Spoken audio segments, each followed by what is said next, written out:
Pouring out some peanuts, pouring out a bunch of dirty garbage peanuts, pouring out some dumpster peanuts that I got from behind Dollar Tree. Then I'm gonna bathe in them, 'cause I'm a dirty person. Suck my penis! Woo! That's a guitar solo.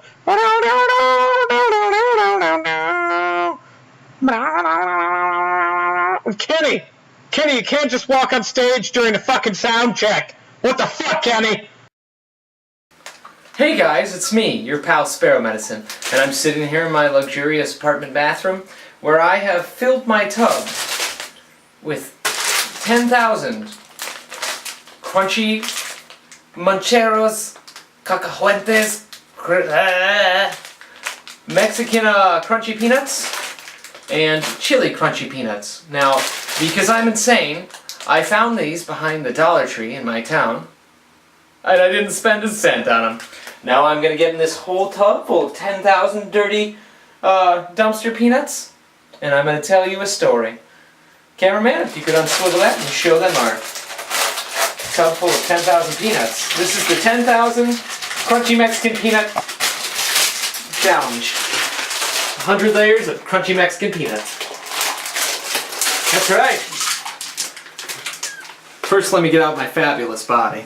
I can stand up and walk now, guys. You're impressed. I can even, cameraman, show them my feet. I can even. Wait. Jump. That's right. I'm a man on a mission. Alright. Let's get in. The smell is fucking horrendous. The chili is burning my eyes. It is burning my eyes. It is a very hot tub. We should have checked the water level. Or temperature. You were right, cameraman. Oh my god. That is very warm. Well, here I am, cameraman, if you want to come in. Can I put this back in the stand? No, show them the peanut madness again. We haven't shown them nearly enough of the peanuts. This is 10,000 Mexican crunchy peanuts in my tub. I use them to peanut wash my hair. It's 100 layers of peanuts from a dumpster. That's right. So, story. I'm going to jump cut to once I've decided what story I'm going to use. Alright, so I've decided that I'm going to tell you guys the story of the time that I let my friend out of a nut house where I'm from. And this really all happened. I'm sure there's related police reports if you can find the days. I'm not really sure when. I had this friend who was gay. And that's whatever. If he's gay, he's gay. And I didn't really, it was no big deal to me. Gay people are cool, like I've said before, it's whatever. And this dude routinely would make these like super inappropriate comments about wanting to give me the diddly-woos. And, that's whatever too. I don't really care. I can usually ignore that. As long as somebody doesn't get handsy, I don't really care. Anyways, it's not really related, other than the fact that he used to, like, tell my friends if, one time I was at my apartment and he's like, hey, if you could fuck any one of your friends, who would it be? And before I even answered, he's like, it'd be you, Gabe, it'd be you, if I did it. And I was like, okay. So we're gonna name Tim for this story. So, Tim is the same guy from the shotgun story. Now, Tim he had a fucking screw loose. He was an okay guy, but he really fucked me over in the end as a friend. And he was nuts. I guess I should have seen that coming. He's the same guy who hooked me up this job where I burned down meth labs. I'll tell that story sometime. I got pictures from that. He kept that sawed-off shotgun I mentioned in the other video, and he fucking, I guess he got into an argument with his sister from what I understand, and he pulled that and some other gun out and said he was going to kill himself because, like I said, he had a lot going on. And he ended up in what we called 5 East, where we're from. That's the medical ward where people who, when you get like a 3-day involuntary committal, he ended up there. And so he calls me up, and I didn't know this. I knew he had kind of gotten into it with his sister because he had texted me a little bit. And he calls me up from there, and I get this call, and it's, the blah blah blah city mental hospital, would you like to accept the charges? And I'm like, sure, whatever, I got friends in high places.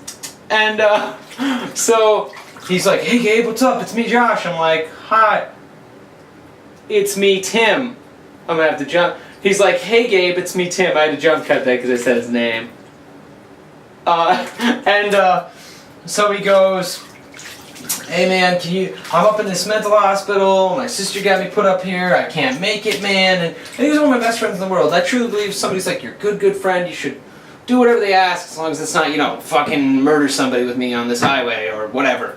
And, so he says to me, he's like, you gotta get me out of here, man. I'm like, you know they monitor these calls, right? They're 100% aware that you're sitting here fucking asking me to let you out of this nut house. And he's like, well, will you come visit me? I'm like, sure, buddy, I'll come visit you. So I go up to this place, and I've never even been up to it. And I get buzzed in, I say, you know, I'm his friend, and Tim's put me on his visitor list. And I get in there, and they let me through. They had a fucking bank vault door on this place. Like, you wouldn't even believe. Fucking like 10,000 pound door. I mean, listen, some people are crazy, but what's the point? But anyways, although with as crazy as he ended up being, maybe it was worth it. So so I get in there and he's sitting there and I'm talking to him. We get free sodas because they had like nice little free sodas and ice cream. You know, you're fucking crazy. You know, some soda and ice cream or whatever. And he's sitting there and he's like, hey man, hey, you gotta let me get out of here. And I was like, look, you know, you're my friend. I don't want to go to jail for letting you out of here, but sure. And so I tell him, I'm like, okay, here's the deal. They gotta buzz me out, and I'll like cough loudly, and once that door opens, you just fucking book it, but you gotta like slam me to the wall. You gotta make it look like I didn't fucking let you out of this nut house. And so he decides, in his infinite wisdom, that yeah, he'll do that. And so, door opens, I go, you know, fucking get out of here. And he's like, go, go, go. And I'm like, no, that's not what we agreed to. You're supposed to pretend I didn't do this. And so he literally drop kicks me, running full speed. I hit the ground, and I'm like, yes, plan perfect. So I leave, and before this, he had talked to me on the phone. Oh yeah, I forgot this part. We had agreed we'd meet another friend's grandmother's yard, which was like few blocks from there, and I'd give him an outfit so he could escape into the natural world. And so he gets out, and I'm walking out, and this cop's going in, and I don't exactly have a nice relationship with the cops in my hometown.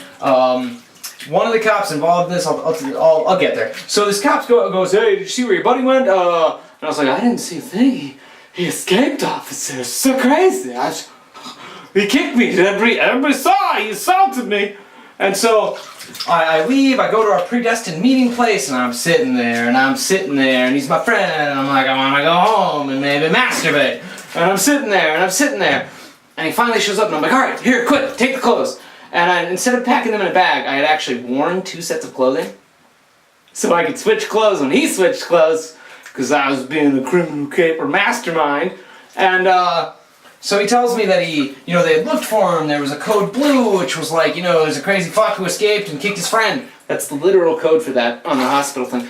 And so he told me that, and he's like, yeah, they were looking for me, I was hiding in this room, and they came in the room, and I was laying there for like an hour. And I was like, yeah, no, I was sitting outside in the fucking cold waiting for your ass for like an hour. And so he gets his clothes, and I leave, and I take him over to my house, and he's sitting in the garage, and he's kind of hanging out there, and I tell my parents, who were fuckers, I tell them what he had done, and they're kind of like, yeah, we don't want to be involved in this, which on that one I don't blame them. And I got a call from an officer.